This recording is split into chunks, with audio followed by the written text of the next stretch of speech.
Elect ಆದಮೇಲೆ ಅಲ್ಲೇ ಪಾರ್ಲಿಮೆಂಟಲ್ಲಿ ನಾವು ಭೇಟಿ ಆಗ್ತಿದ್ವಿ. ಪರ್ಸನಲಿ ಅವ್ರಿಗೆ ಭೇಟಿಯಾಗಿ ಒಂದು ವಿಶ್ ಮಾಡೋಣ ಹೊಸ ವರ್ಷದ್ದು. ಆಮೇಲೆ ಈ MP ಇಲೆಕ್ಟ್ ಆದಮೇಲೆ ಥ್ಯಾಂಕ್ಸ್ ಹೇಳೋಣ ಅಂತೇಳಿ ಒಂದು ಅಪಾಯಿಂಟ್ಮೆಂಟ್ ಕೇಳಿದೆ. ನಿನ್ನೆ ಕೊಟ್ಟಿದ್ದು, ನಿನ್ನೆ ಭೇಟಿಯಾಗಿದ್ದೆ ನಾನು. ಭಾಳ ಒಂದು ಒಳ್ಳೆಯ ರೀತಿ ಸೌಹಾರ್ದ ರೀತಿಯಾದ ಒಂದು ಅವರು ಗೌರವ ಕೊಟ್ಟು ನನಗೆ ರಿಸೀವ್ ಮಾಡಿದರು.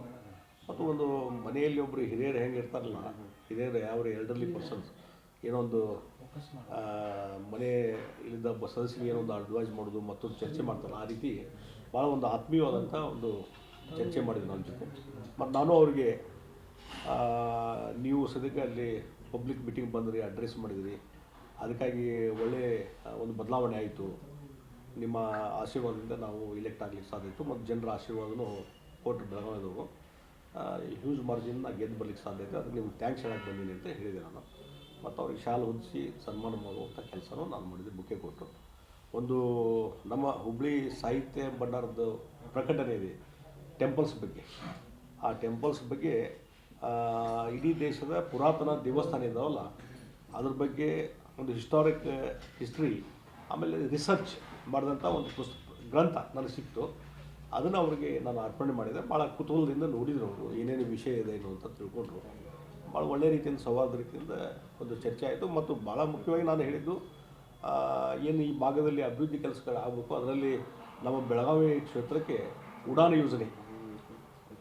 ಯೋಜನೆಯನ್ನು ನೀವು ಬೆಳಗಾವಿಗೆ ಕೊಟ್ಟಿದ್ರಿ, ಬೇರೆ ಬೇರೆ ಟೈರ್ 2 ಸಿಟಿ ಕೊಟ್ಟಿದ್ರಿ.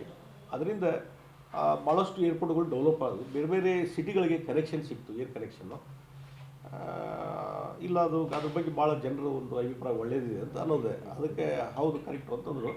ಆಮೇಲೆ ಆದರೆ ಆ ಪೀರಿಯಡ್ ಮುಗಿದ ಮೇಲೆ ಆ ಏರ್ಲೈನ್ಸ್ ಅವರು ವಿಡ್ರಾ ಮಾಡ್ತಾಯಿದ್ದಾರೆ ಫ್ಲೈಟ್ಸ್ಗಳನ್ನು. ಹೀಗಾಗಿ ಮತ್ತೆ ನಮಗೆ ಏರ್ ಸರ್ವಿಸ್ ಕಡಿಮೆ ಆಗ್ತಾಯಿದೆ, ಅದಕ್ಕೆ ನೀವು ಆ ಪೀರಿಯಡನ್ನು ಕಂಟಿನ್ಯೂ ಮಾಡಬೇಕು ಅನ್ನುವಂಥದ್ದು ರಿಕ್ವೆಸ್ಟ್ ಮಾಡಿದೆ. ಅದಕ್ಕೆ ಒಳ್ಳೆಯ ಪಾಸಿಟಿವ್ ಆಗಿ ರೆಸ್ಪಾನ್ಸು ಮಾಡಿದರು. ಅದ್ರ ಬಗ್ಗೆ ಚರ್ಚೆ ಮಾಡ್ತೀನಿ ಅಂತೇಳಿ. ಮತ್ತು ಯಲ್ಲಮ್ಮನ ಗುಡ್ಡಕ್ಕೆ, ರೇಣುಕಾ ಯಲ್ಲಮ್ಮ ಗುಡ್ಡಕ್ಕೆ ಅನುದಾನ ಕೊಟ್ಟಿದ್ದು, ಮತ್ತು ಇನ್ನೊಂದು ಶಬರಿಕೊಳ್ಳ ಡೆವಲಪ್ಮೆಂಟ್ ಮಾಡೋ ಬಗ್ಗೆ, ಅದು ಹಲವಾರು ವಿಚಾರಗಳಲ್ಲಿ ಚರ್ಚೆ ಮಾಡಿದ್ವಿ. ಮತ್ತು ಇದ್ರ ಜೊತೆಗೆ ಒಂದೇ ಭಾರತ ಏನೋ ಬೆಂಗಳೂರಿಂದ ಹುಬ್ಬಳ್ಳಿ ಧಾರವಾಡವರೆಗಿದೆ, ಅದನ್ನು ಬೆಳಗಾವಿವರೆಗೆ ವಿಸ್ತರಣೆ ಆಗಬೇಕಂತ ಜನರ ಒಂದು ಅಪೇಕ್ಷೆ ಇದೆ ಮತ್ತು ಹೆಚ್ಚು ಬೇಡಿಕೆ ಇದೆ. ಮತ್ತು ಅದು ಒಂದೇ ಭಾರತ ಟ್ರೈನ್ ಭಾಳ ಪಾಪ್ಯುಲರ್ ಆಗಿದೆ ಜನರಲ್ಲಿ, ಅದನ್ನು ವಿಸ್ತರಣೆ ಮಾಡುವಂಥ ಕೆಲಸ ಆಗಬೇಕು ಅನ್ನುವಂಥದ್ದು ಅವ್ರ ಗಮನಕ್ಕೆ ತೊಗೊಂಬಂದ ಮೇಲೆ, ಮತ್ತು ರೈಲ್ವೆ ಇಲಾಖೆಗೆ ನೀವು ಒಂದು ಡೈರೆಕ್ಷನ್ ಕೊಟ್ಟು ಇದನ್ನು ಮಾಡಬೇಕು ಅನ್ನುವಂಥ ರಿಕ್ವೆಸ್ಟ್ ಮಾಡಿದ ಮೇಲೆ ಅದಕ್ಕೂ ಅದನ್ನು ಮನವಿ ತೆಗೆದುಕೊಂಡ್ರು, ಭಾಳ ರೆಸ್ಪಾನ್ಸ್ ಕೊಟ್ಟರು. ಓವರಾಲ್ ಒಂದು ಸೌಜನ್ಯದ ಬಿಟ್ಟಿದ್ದು ಭಾಳ ಒಂದು ಕಾರ್ಡಿಯಲ್ ಡಿಸ್ಕಷನ್ ಆಯಿತು. ಇತ್ತೀಚಿನ ರಾಜ್ಯದ ರಾಜಕೀಯ ಬೆಳವಣಿಗೆ ಚರ್ಚೆ ಆಗಿದೆ ಅಂತ ನೋಡಿ, ಒಂದು ಜನರಲ್ಲಾಗಿ ಏನೋ ಒಂದು ಡಿಸ್ಕಷನ್ ಮಾಡಬೇಕು, ಅದು ಡಿಸ್ಕಷನ್ನ ಮಾಡಿದ್ದೀವಿ. ಏನಾಗಿರ್ಬೋದು ಸರ್? ಈಗ ಅವ್ರು ಕೂಡ ಏನು ಚರ್ಚೆ ಮಾಡಿದ್ದೀವಿ ನಾವು ಹೇಳಲಿಕ್ಕೆ ಆಗೋದಿಲ್ಲ. ಭಾಳಷ್ಟು ವಿಚಾರ ಬಗ್ಗೆ ಚರ್ಚೆ ಮಾಡಿದ್ದೀವಿ. ಅಲ್ಲ, ಪಕ್ಷದ ಆಂತರಿಕ ವಿಚಾರ ಚರ್ಚೆ, ಒಟ್ಟು ಓವರಾಲ್ ಪೊಲಿಟಿಕಲ್ ಸೀನಿಯರ್ ಬಗ್ಗೆನೂ ಅವರಿಗೆ ಫೀಡ್ಬ್ಯಾಕ್ ಕೊಟ್ಟಿದ್ದೇನೆ ಅಷ್ಟೇ. ಇತ್ತೀಚಿನ ದಿನಗಳಲ್ಲಿ ಅಂಬೇಡ್ಕರ್ ಬಗ್ಗೆ ವಿವಾದ ಆಯ್ತಲ್ಲ, ಆ ಬಗ್ಗೆ ಒಂದು ಕಡೆ BJP ಅದನ್ನು ಡ್ಯಾಮೇಜ್ ಕಂಟ್ರೋಲ್ ಮಾಡ್ಕೊಳ್ಳೋಕ್ಕೆ ಭೀಮ ಸಮ್ಮೇಳನ ಮಾಡೋದು, ಬೂತ್ ಮಟ್ಟದಲ್ಲಿ ಅವೇರ್ನೆಸ್ ಮಾಡೋ ಕಾರ್ಯಕ್ರಮ, ಮತ್ತು ಮೋದಿಯವರ ಬಗ್ಗೆ ಒಂದು ಇನ್ಸ್ಟ್ರಕ್ಷನ್ ಕೊಟ್ಟಿದ್ದಾರೆ ಅಂತ, ಅದು ಸಾಕಷ್ಟು BJP ಅವ್ರನ್ನ ಸರಿಯಾಗಿ ಟಕ್ಕರ್ ಕೊಡಿ ಅವರಿಗೆ, ಕಾಂಗ್ರೆಸ್ ಲೀಡರ್. ಅಲ್ಲ, ಓವರಾಲ್ ಈಗ ಪಾರ್ಟಿ ಒಂದು ಸ್ಟ್ಯಾಂಡ್ ತೊಗೊಂಡಿದೆ. ಪಾರ್ಲಿಮೆಂಟಲ್ಲಿ ಡಿಸ್ಕಷನ್ ಆಯಿತು ಸಂವಿಧಾನದ ಬಗ್ಗೆ. ಆ ಸಂದರ್ಭದಲ್ಲಿ ಇವತ್ತು ಕಾಂಗ್ರೆಸ್ ಅವರು ಯಾವ ರೀತಿ ಡಾಕ್ಟರ್ ಬಾಬಾ ಸಾಹೇಬ್ ಅಂಬೇಡ್ಕರ್ ಬಗ್ಗೆ ನಡ್ಕೊಂಡ್ರು, ಯಾವ ರೀತಿ ಅಪಮಾನಕರವಾಗಿ ಅವ್ರು ನಡೆಸ್ಕೊಂಡ್ರು, ಚುನಾವಣೆಯಲ್ಲಿ ಸೋಲಿಸಿದ್ರು, ಮತ್ತು ನೆಹರು ಅವ್ರ ಕ್ಯಾಬಿನೆಟಲ್ಲಿದ್ದಾಗ ಅವರ ಬೇಡಿಕೆ ಏನೋ ನ್ಯಾಯಯುತ ಬೇಡಿಕೆ ಗೌರವದಿಂದ ನಡ್ಕೊಳ್ಳುವಂಥದ್ದು ಬಗ್ಗೆ ಏನೋ ಒಂದು ಅಸಡ್ಡೆಯಿಂದ ಪ್ರದರ್ಶನ ಮಾಡಿದರು. ಅದರಿಂದ ಅವರು ರಾಜೀನಾಮೆ ಕೊಟ್ಟು ಹೊರಗೆ ಬರುವಂಥ ಪರಿಸ್ಥಿತಿ ನಿರ್ಮಾಣ ಆಯಿತು. ಈ ರೀತಿ ಅಪಮಾನ ಮಾಡುವಂಥ ಕೆಲಸ ಇವತ್ತು ಯಾರಾದರೂ ಮಾಡಿದರೆ ಡಾಕ್ಟರ್ ಬಾಬಾ ಸಾಹೇಬ್ ಅಂಬೇಡ್ಕರ್, ಅದು ಕಾಂಗ್ರೆಸ್ ಪಾರ್ಟಿ. ಇದನ್ನು ನಾವು ಎಲ್ಲ ಕಡೆ ಹೇಳುವಂಥ ಕೆಲಸ ನಾವು ಮಾಡ್ತೀವಿ. ಪಾರ್ಲಿಮೆಂಟಲ್ಲಿ ಹೇಳಿದ್ದೀವಿ, ಈಗ ಹೊರಗಡೆಯೂ ನಾವು ಹೇಳ್ತಾ ಇದ್ದೀವಿ. ಹೀಗಾಗಿ ಒಂದು ಅಪಪ್ರಚಾರ ಮಾಡಿ BJPಗೆ ಡ್ಯಾಮೇಜ್ ಮಾಡುವಂಥ ಕೆಲಸ ಕಾಂಗ್ರೆಸ್ ಅವ್ರು ಮಾಡ್ತಾ ಇದ್ದಾರೆ. ಮತ್ತು ಇದರಿಂದ ಏನೋ ಆಗ್ತದೆ, ಜನರಿಗೆ ಗುರ್ತಾಗಿದೆ ರಿಯಾಲಿಟಿ ಏನು ಅನ್ನೋದು. ನಿಜವಾಗಿ ಡಾಕ್ಟರ್ ಬಾಬಾ ಸಾಹೇಬ್ ಅಂಬೇಡ್ಕರ್ ತತ್ವ, ಅದರ ಮಾರ್ಗದರ್ಶನವನ್ನು ಫಾಲೋ ಮಾಡೋ ಕೆಲಸ ಭಾರತೀಯ ಜನತಾ ಪಾರ್ಟಿ ಮಾಡ್ತದೆ. ಅವರ ವಿಚಾರಗಳಿಗೆ ಹೆಚ್ಚು ಮಹತ್ವ ಕೊಡುವಂಥ ಕೆಲಸ ಭಾರತೀಯ ಜನತಾ ಪಾರ್ಟಿ ಮಾಡ್ತಾಯಿದೆ. ಇದನ್ನು ಜನರಿಗೆ ಹೇಳಿಸುವಂಥ ಕೆಲಸ ನಾವು ಮಾಡ್ತಾ ಇದ್ದೀವಿ. ಈಗ ಅಮಿತ್ ಶಾ ಅವರ ಹೇಳಿಕೆಯಿಂದ ಆಗಿರುವಂಥ ಡ್ಯಾಮೇಜ್ ಕಂಟ್ರೋಲ್ಗೆ ನಿಮ್ಮ ಈ ರೀತಿಯ ಪ್ರತ್ಯಾಸ್ತರಣ ಇಲ್ಲ. ನೋಡಿರಿ, ಇವತ್ತು ಹೇಳಿಕೆ ಇನ್ನು ಓವರಾಲ್ ನಾನು ಮೊದಲು ಹೇಳೀನಿ, ಅಮಿತ್ ಶಾ ಅವರ ಹೇಳಿಕೆಯನ್ನು ಇನ್ ಟೋಟಲ್ ನಾವು ನೋಡಬೇಕು. ಯಾವುದೋ ಒಂದು ಸೆಂಟೆನ್ಸ್ ತೆಗೆದುಕೊಂಡು ಅದರ ಮೇಲೆ ನಾವು ವಾದ ಮಾಡಲಿಕ್ಕೆ ಆಗೋದಿಲ್ಲ. ಹೀಗಾಗಿ ಅದನ್ನು ಅಪಪ್ರಚಾರ ಮಾಡುವಂಥದ್ದು ಮತ್ತು ಆ ರೀತಿ ಅಮಿತ್ ಶಾ ಅವರು ಹೇಳದೇ ಇರುವಂಥ ವಿಚಾರಗಳ ಬಗ್ಗೆ ಅಪಪ್ರಚಾರ ಮಾಡೋದು ಕೆಲಸ ಕಾಂಗ್ರೆಸ್ ಮಾಡ್ತದೆ. ಅದಕ್ಕೆ ನಿಜವಾದ ವಸ್ತುಸ್ಥಿತಿ ತಿಳಿಸುವಂಥ ಕೆಲಸ ಭಾರತೀಯ ಜನತಾ ಪಾರ್ಟಿ ಜನರ ಬಳಿಗೆ ಹೋಗ್ತಾ ಇದ್ದೇವೆ. ಮತ್ತು ಸಂವಿಧಾನದ ಬಗ್ಗೆ ಅಲ್ಲಿ ಚರ್ಚೆ ಮಾಡಲಿಕ್ಕೆ ಅವಕಾಶ ಕೊಟ್ಟಿದ್ದ ಭಾರತೀಯ ಜನತಾ ಪಾರ್ಟಿ, ಒಬ್ಬ ಇಂಡಿಯಾ ರೂಲಿಂಗ್ ಪಾರ್ಟಿಯಾಗಿ ನಾವು ಅವಕಾಶ ಕೊಟ್ಟಿದ್ದ ಮೇಲೆ ಇವೆಲ್ಲ ಚರ್ಚೆ ಬಂದವು. ಇಲ್ಲದ್ರೆ ಈ ಚರ್ಚೆ ಮಾಡಲಿಕ್ಕೂ ತಯಾರಿದ್ದಿಲ್ಲ ಅವರು.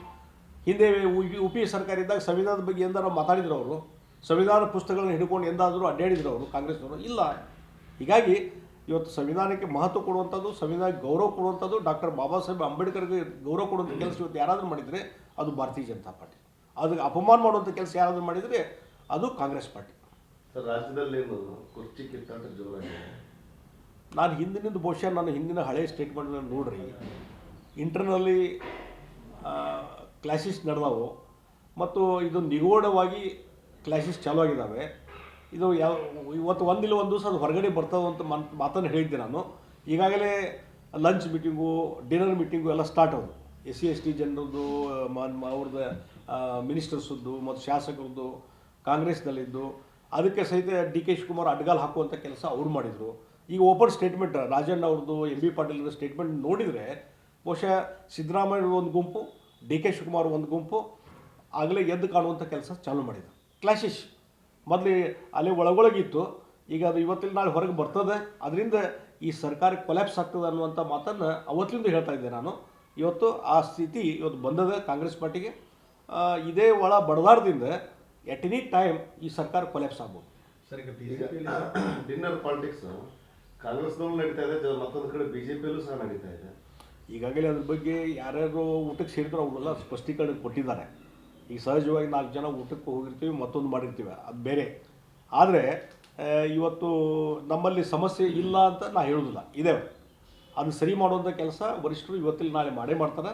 ಅದ್ರ ಬಗ್ಗೆ ಏನು ವಿಚಾರ ಮಾಡುವಂಥದ್ದು ಪ್ರಶ್ನೆಯೇ ಇಲ್ಲ. ಮತ್ತು ಒಂದು ನಾನು ಹೇಳ್ತೀನಿ, ಈಗ ನೋಡಿ ರಾಜಣ್ಣವ್ರ ಸ್ಟೇಟ್ಮೆಂಟು, ನಾವು SC/ST ಮಂತ್ರಿಗಳು ಸೇರಬಾರ್ದು, SC/ST ಸಮಸ್ಯೆಗಳು ಭಾಳ ಇದ್ದಾವೆ, ಬೇರೆ ಬೇರೆ ಸ್ಕಾಲರ್ಶಿಪ್ ಬಿಡುಗಡೆ ಆಗ್ತಾ ಇಲ್ಲ, ಮತ್ತೊಂದು ಅಂದರೆ ಇವರು ಮಂತ್ರಿಗಳು. ಆದರೆ ಮಂತ್ರಿಗಳು ಇದ್ದು ಕ್ಯಾಬಿನೆಟ್ದಲ್ಲಿ ಚರ್ಚೆ ಮಾಡ್ರಿ, ಇದನ್ನು ನಿಮಗೊಂದು ಅವಕಾಶ ಇದೆಲ್ಲ, ಫೋರಮ್ ಇದೆ, ನಿಮ್ಮ ಸರ್ಕಾರದ ಇಲಾಖೆ ಅಧಿಕಾರಿ ಜೊತೆ ಮಾತಾಡ್ರಿ. ಅದ್ರ ಬಿಟ್ಟು ಅದನ್ನ ಚರ್ಚೆ ಮಾಡಲಿಕ್ಕೆ ನೀವು ಮಂತ್ರಿಗಳು ಸೇರ್ತೀವಿ ಅಂತಂದರೆ ಇದನ್ನು ಯಾರು ನಂಬ್ತಾರೆ ಇದನ್ನು? ಹಾಗಾಗಿ ನಿಮಗೆ SC/ST ಜನಾಂಗದ ಬಗ್ಗೆ ಕಾಳಜಿನೇ ಇಲ್ಲ ಅಂತ ನಂಗೆ ಅನ್ನಿಸ್ತಾ ಇದೆ. ಅವ್ರ ಹಣನ ಖರ್ಚಾಗ್ತಾ ಇಲ್ಲ, ಅದಕ್ಕೆ ಸಂಬಂಧಪಟ್ಟಂಥ ಯೋಜನೆ ಅನುಷ್ಠಾನ ಸರಿಯಾಗಿ ಆಗ್ತಾ ಇಲ್ಲ ಅಂತ ಒಬ್ಬ ರಾಜಣ್ಣವರೇ ಹೇಳಿದರೆ ಯಾವ ರೀತಿ ರಾಜ್ಯದ ಆಡಳಿತದ ಪರಿಸ್ಥಿತಿ ಏನಿದೆ ನಾವು ಅರ್ಥ ಮಾಡ್ಕೊಳ್ಳಿಕ್ಕೆ ಸಾಧ್ಯತೆ. ಹೀಗಾಗಿ ಇವತ್ತು ರಾಜಣ್ಣವರ ಬಾಯಿಂದ ಇವೆಲ್ಲ ಮಾತುಗಳು ಬಂದಾಗ ನೋಡಿದರೆ ಅವರು ಸೇರ್ತಾ ಇರೋದು ರಾಜಕಾರಣ ಸಲುವಾಗಿ, ಈ SC/ST ಜನಾಂಗದ ಕಲ್ಯಾಣ ಸಲುವಾಗಿ, ಅವ್ರ ಯೋಜನೆ ಅನುಷ್ಠಾನ ಸಲುವಾಗಿ ಅಲ್ಲ. ಅದನ್ನು ಮಾಡೋದಾಗಿದ್ರೆ ನೀವು ಕ್ಯಾಬಿನೆಟ್ದಲ್ಲಿ ಚರ್ಚೆ ಮಾಡ್ಬೋದು ಇದನ್ನೆಲ್ಲ. ಮತ್ತೊಂದು ಡಿನ್ನರ್ ಮೀಟಿಂಗ್ ಮಾಡಬೇಕಂತ ಅವಶ್ಯಕತೆನೇ ಇರಲಿಲ್ಲ. ಈ ಪರಮೇಶ್ವರ್ ಅವರು ಡಿನ್ನರ್ ಮೀಟಿಂಗ್ ಬ್ರೇಕ್ ಬಿದ್ದಿದ್ದಕ್ಕೆ ಆಕ್ರೋಶ ವ್ಯಕ್ತಪಡಿಸಿದ್ದಾರೆ ಪರಮೇಶ್ವರ್ ಅವರು. ಅಲ್ಲ, ಅದಕ್ಕೆ ನಾನು ಏನಂತೀನಿ, ನೀವು ಯಾರು ಊಟ ಮಾಡ್ಕೊಂಡು ಮತ್ತೊಂದಿಗೆ ಯಾರು ಇಲ್ಲ. ಆದರೆ ಏನಾಗಿದೆ, ಇದರ ಹಿಂದೆ ರಾಜಕೀಯ. DK ಶಿವಕುಮಾರ್ ಅನಿಸ್ಬಿಟ್ಟಿದೆ. ಪರಮೇಶ್ವರ್ ಒಂದು ಸಲ ಊಟಕ್ಕೆ ಕರೀತಾರೆ, ಸತೀಶ್ ಜಾರಕಿಹೊಳಿ ಒಂದು ಊಟಕ್ಕೆ ಕರೀತಾರೆ, ನಾಳೆ ರಾಜಣ್ಣವರು ಕರೀತಾರೆ. ಇದೇನೋ ನಡೆಸಿದ್ದಾರೆ, ನನ್ನ ವಿರುದ್ಧ ಒಂದು ಷಡ್ಯಂತ್ರ ನಡೀತಿದೆ ಅನ್ನುವಂಥದ್ದು ಅವ್ರಿಗೆ ಅನಿಸಕ್ಕೆ ಚಾಲು ಮಾಡಿದೆ DK ಶಿವಕುಮಾರ್. DK ಒಂದು ಕಡೆ ಶತ್ರು ಸಂಹಾರ ಪೂಜೆ ಮಾಡ್ತಾರೆ. ಅದೇ ಏನಾಗಿದೆ, ಇದನ್ನು ನೋಡಿಕೊಂಡು ನನ್ನ ಬಗ್ಗೆ ಯಾರು ಕೆಟ್ಟ ವಿಚಾರ ಮಾಡ್ತಾ ಇದ್ದಾರೆ, ಅದನ್ನು ತಡಿಲಿಕ್ಕೆ ನಾನು ಪೂಜೆ ಮಾಡ್ತಾ ಇದ್ದೆ ಅಂತ ದುಷ್ಟ ಸಂಹಾರದ ಒಂದು ಶತ್ರು ಸಂಹಾರದ ಒಂದು ಪೂಜೆ ಪುರಸ್ಕಾರ ಎಲ್ಲ ಸ್ಟಾರ್ಟ್ ಮಾಡಿದ್ದಾರೆ. ಆದರೆ ಇಂಟರ್ನಲ್ ಕ್ಲಾಸಸ್ ಏನಿದಾವಲ್ಲ ಈಗ ಹೊರಗಡೆ ಬರ್ತಾ ಇದ್ದಾವೆ. ನಾ ಈಗ ಹಲವಾರು ಸಲ ಸ್ಟೇಟ್ಮೆಂಟ್ ಕೊಟ್ಟಿದ್ದೀನಿ, ಇಂಟರ್ನಲ್ ಕ್ಲಾಸಸ್ ಇದೆ, CM DCM ಫ್ಲೈಟ್ ಇದೆ, ಇನ್ಫೈಟಿಂಗ್ ಇದೆ ಅನ್ನುವಂಥ ಮೊದಲಿಂದ ಹೇಳ್ತಿದ್ದೆ. ಅದೆಲ್ಲ ಈಗ ಹೊರಗೆ ಬರ್ತಾ ಇದ್ದಾವೆ ಎಲ್ಲ. ಇನ್ನು ಕೆಲವು ದಿವಸಗಳಲ್ಲಿ ಇನ್ನು ಬೈಲಿಗೆ ಬಂದು ಬೈಲಲ್ಲಿ ಗುದ್ದಾಡುವಂಥದ್ದು ಸ್ಟಾರ್ಟ್ ಆಗ್ತದೆ. ಸರ್, ಈಗ ನಕ್ಸಲ್ ಶರಣಾಗೋ ವಿಚಾರದಲ್ಲಿ ನಕ್ಸಲೈಟ್ಸ್ ಹೀರೋಗಳಂತೆ ಬಿಂಬಿಸಿದ್ರು. ಒಂದು ಕಡೆ ಅವರು ವೆಪನ್ಸ್ ಎಲ್ಲ ಇನ್ನೂ ಸ್ಪರ್ಶಿಸ್ಕೊಂಡಿಲ್ಲ. ಅಷ್ಟೊಂದು ವೈಭವೀಕರಣ ಮಾಡೋ ಅವಶ್ಯಕತೆ ಇದೆ ಅಂತ ನೋಡಿರಿ. ಒಂದೇನಾಗ್ತದೆ, ನಕ್ಸಲೈಟ್ಸು ಮೇನ್ ಸ್ಟ್ರೀಮಿಗೆ ಬರಬೇಕನ್ನುವಂಥದ್ದು ಎಲ್ಲ ಸರ್ಕಾರಗಳು ಇದ್ದಾಗ ಉದ್ದೇಶ ಇದ್ದಾಗ, ಮತ್ತು ಬೇರೆ ಬೇರೆ ಸರ್ಕಾರಗಳು, ಈಗ ನಾನು ಮುಖ್ಯಮಂತ್ರಿ ಇದ್ದಾಗೂ ಕೆಲವು ಶರಣರಾದರು. ಆದರೆ ಅದನ್ನು ವೈಭೀಕರಣ ಮಾಡುವಂಥದ್ದು ಅವಶ್ಯಕತೆ ಇಲ್ಲ. ಇವತ್ತು ನಕ್ಸಲೈಟ್ಸು ಮತ್ತು ಅದಕ್ಕೊಂದು ಪ್ಯಾಕೇಜ್ ಇದೆ. ನಕ್ಸಲೈಟ್ಸು ಶರಣಾಗೋರ ಬಗ್ಗೆ ಮತ್ತು ಒಂದು ಪ್ಯಾಕೇಜು ನಮ್ಮ ಕಾಲದಲ್ಲಿದ್ದು, ಎಲ್ಲರ ಕಾಲದಲ್ಲೂ ಇದೆ, ಒಂದು ಸ್ಕೀಮೇ ಇದೆ ಅದ್ರ ಬಗ್ಗೆ.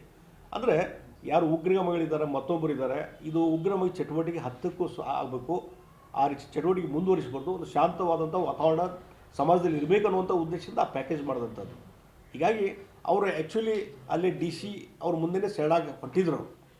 ಅಲ್ಲೇ ಪ್ರೊಸೆಸ್ ಚಿಕ್ಕಮಗಳೂರಲ್ಲಿ ಆಗುವಂಥದ್ದು ಇತ್ತು. ಅಲ್ಲಿಗೆ ಬಿಟ್ಟಿದ್ರೆ ಓಕೆ, ಇನ್ನು ಯೂಸಲ್ ಕೋರ್ಸ್ನಲ್ಲಿ ಅದೆಲ್ಲ ಆಗಿದೆ ಅಂತ ಎಲ್ಲರೂ ತಿಳ್ಕೊತಿದ್ರು.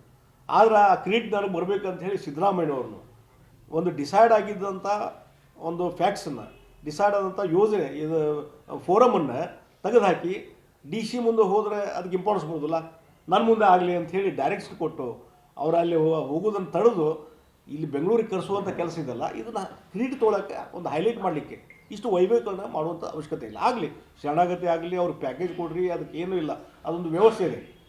ಆದರೆ ಅದನ್ನು ವೈಭವೀಕರಣ ಮಾಡುವಂಥ ಕೆಲಸ ಸಿದ್ದರಾಮಯ್ಯ ಮಾಡೋದು ಅದು ತಪ್ಪಂತ ನಾನು ಇದುವರೆಗೂ ವೆಪನ್ಸ್ ಎಲ್ಲಿದಾವೆ ಅಂತ ಹೇಳಿ ಸರ್ ಕ್ಲಾರಿಟಿ ಅಲ್ಲ. ಅದಕ್ಕೆ ಅವನ್ನೆಲ್ಲ ನೋಡಿ, ಅದಕ್ಕೆ ಈಗ ಯಾರು ಶರಣಾಗತಿ ಮಾಡಲಿಕ್ಕೆ ಬಂದಿರ್ತಾರೆ, ಮಧ್ಯವರ್ತಿಗಳು ಇರ್ತಾರೆ ಕೆಲವರು, ಅವರೆಲ್ಲ ಇದನ್ನೆಲ್ಲ ಪ್ರತಿಯೊಂದು ಅವರ ಏನು ವೆಪನ್ಸ್ ಇದ್ದಾವೆ ಎಲ್ಲವನ್ನೂ ಸಹಿತ ವಶ ಮಾಡ್ಕೊಂಡ್ಮೇಲೆ ಇದು ಪ್ರೊಸೆಸ್ ಆಗಬೇಕು.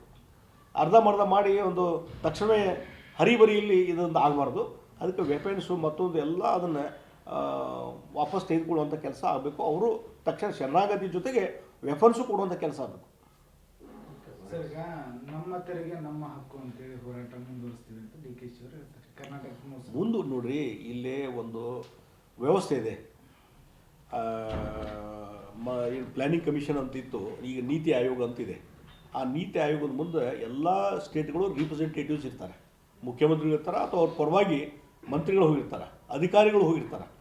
ಇವತ್ತು ಏನಾದರೂ ನಿಮ್ಮದು ಗ್ರಿವೆನ್ಸ್ ಇದ್ದರೆ ಆ ಒಂದು ಫೋರಮ್ದಲ್ಲಿ ಹೇಳ್ಬೇಕು ನೀವು. ಅಲ್ಲೇನು ಎಕ್ಸ್ಪ್ಲೇನ್ ಮಾಡ್ತಾರೆ ಏನೊಂದು ಗೈಡ್ಲೈನ್ಸ್ ಮೇಲೆ. ಇವತ್ತು ಯು ಪಿ ಎ ಸರ್ಕಾರ ಇದ್ದು ಅದೇ ಗೈಡ್ಲೈನ್ಸ್ ಇದಾವೆ, ಇವತ್ತಿನ ಸರ್ಕಾರ ಇದ್ದಾಗ ಅದೇ ಗೈಡ್ಲೈನ್ಸ್ ಇದ್ದಾವೆ. ಸುಮ್ಮನೆ ನೀವು ಆ ಸ್ಟೇಟಿಗೆ ಇಷ್ಟು ಕೊಟ್ರಿ, ಈ ಸ್ಟೇಟಿಗೆ ಇಷ್ಟು ಕೊಟ್ರಿ, ನಮಗೆ ಕಡಿಮೆ ಆಯಿತು, ಇದು ವಾದ ವಿವಾದ ಅಲ್ಲಿ ಮಾಡಿರಿ ನೀವು. ಅಲ್ಲಿ ಮಾಡಿ ಏನು ಡಿಸ್ಕಷನ್ ಮಾಡಿದ್ರೆ ಓಪನ್ ಆಗಿ ಹೇಳಿರ್ಬೇಕಾರೆ ಅದನ್ನು ಯಾರು ಬೇಡ ಅಂತಾರೆ. ಪಾರ್ಲಿಮೆಂಟಲ್ಲಿ ನಿಮ್ಮ ಲೀಡರ್ ಆಫ್ ಅಪೋಸಿಷನ್ ಇದ್ದಾರೆ, ಖರ್ಗೆ ಅವರೇ ರಾಜಕನ್ಯೆ ಆದರೆ ಖರ್ಗೆ ಅವರೇ ಅಲ್ಲಿ ಇದರಲ್ಲಿ ರಾಜ್ಯಸಭಾದಲ್ಲಿದ್ದಾರೆ. ಯಾಕೆ ಅವನ್ನೆಲ್ಲ ಹೇಳೋದಿಲ್ಲ ಅವರು? ಒಬ್ಬರಾದರೂ ಕರ್ನಾಟಕದ ಯಾರಾದರೂ ಎಂ ಪಿಗಳು ಇದ್ರ ಬಗ್ಗೆ ಪಾರ್ಲಿಮೆಂಟಲ್ಲಿ ಮಾತಾಡಿದ್ರು? ಇಲ್ಲ. ರಾಹುಲ್ ಗಾಂಧಿಯವರು ಲೀಡರ್ ಆಫ್ ಅಪೋಸಿಷನ್ ಅವರು ಮಾತಾಡೇ ಇಲ್ಲ. ಹೀಗಾಗಿ ಈ ರೀತಿ ತಾರತಮ್ಯ ಆಗಿದೆ ಅನ್ನುವಂಥದ್ದು ಅಪಪ್ರಚಾರ ಮಾಡೋದು ನಿಲ್ಲಿಸಬೇಕು.